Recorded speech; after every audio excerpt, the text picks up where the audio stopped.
Tugas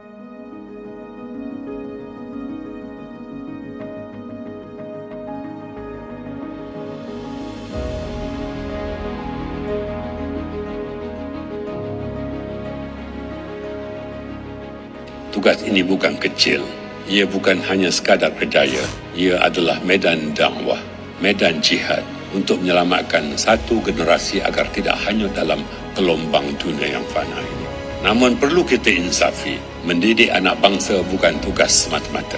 Ia adalah pertanggungjawaban bersama. Ibu bapa, masyarakat, malah kerajaan semuanya perlu memainkan peranan.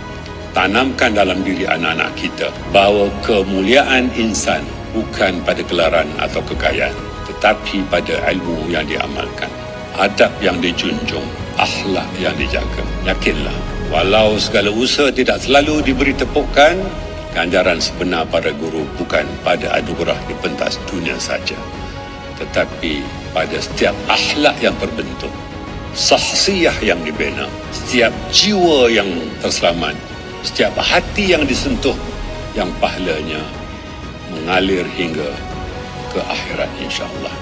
Guru hari ini bukan hanya mengajar.